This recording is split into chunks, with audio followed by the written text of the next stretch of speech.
आणि शेतकऱ्यांच्या विविध मागण्यांवरून स्वाभिमानी शेतकरी संघटना पुन्हा एकदा आक्रमक झाली आहे। आज राज्यभरात स्वाभिमानी शेतकरी संघटनेकडून आंदोलन सुरू करण्यात आले। कांद्याला हमीभाव मिळावा, शेतकऱ्यांची वीज कनेक्शन्स कापू नयेत, खतांच्या वाढीव किमतीवर नियंत्रण ठेवलं जावं, या आणि इतर विविध मागण्यांसाठी आंदोलन सुरू करण्यात आले। अमरावती, तुळजापूर, सांगली, बुलढाणा आणि शिर्डी इथे रास्ता रोको आंदोलन करण्यात आले।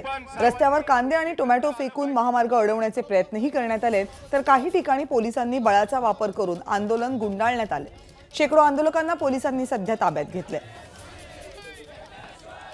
ही सध्याची दृश्य आहेत। ही बुलढाणा जिल्ह्यामधली आहेत। कालपासून स्वाभिमानी शेतकरी संघटनेचं हे आंदोलन सुरू आहे। राज्यभरात विविध ठिकाणी आंदोलन सुरू आहे। आज राज्यातल्या विविध शहरांमध्ये जिल्ह्याच्या ठिकाणी आंदोलन झालं। बुलढाणा, नाशिक, सांगली, अमरावती या 4 प्रमुख ठिकाणची आपण ही दृश्य पाहतो। नाशिकमध्ये सुद्धा कांदा रस्त्यावर फेकून, टोमॅटो रस्त्यावर फेकून शेतकऱ्यांनी महामार्ग अडवून धरलाय। कांद्याला योग्य भाव मिळावा ही प्रमुख मागणी आहे या सगळ्या शेतकऱ्यांची। कांद्याचं पीक हातात आलेलं आहे, आवक बाजारामध्ये वाढलेली आहे आणि निर्यात कांद्याची फारशी होत नसल्यामुळे आणि देशांतर्गत बाजारातही मोठी मागणी नसल्यामुळे सध्या कांद्याचे दर खाली आलेले आहेत। सांगलीमधले हे दृश्य स्वाभिमानी शेतकरी संघटनेचे प्रमुख नेते राजू शेट्टी सांगलीमध्ये आंदोलनामध्ये सहभागी झाले।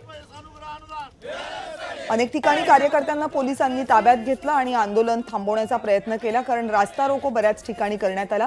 कांदे आणि टोमॅटो रस्त्यावर फेकून आंदोलकांनी महामार्ग रोखून धरले।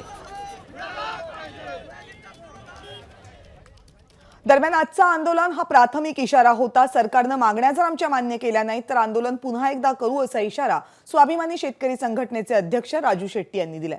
आजचं आंदोलन केवळ प्रातिनिधिक स्वरूपामधलं होतं। संपूर्ण महाराष्ट्रामध्ये एका इशारानिशी एकाच वेळी रस्ते आम्ही रोखू शकतो हा इशारा राज्यकर्त्यांना दिलेला होता आणि मला वाटतं की तो त्यांना पोचलेला आहे। कांद्याच्या संदर्भामध्ये ठोस निर्णय घेतला नाही तर तुम्हाला तारीख सांगितली जाईल। एक दिवस आपल्याला विधिमंडळाला धडक द्यायची आहे आणि ती लढाई आरपारची असणार आहे। एबीपी माझा, उघडा डोळे बघा नीट।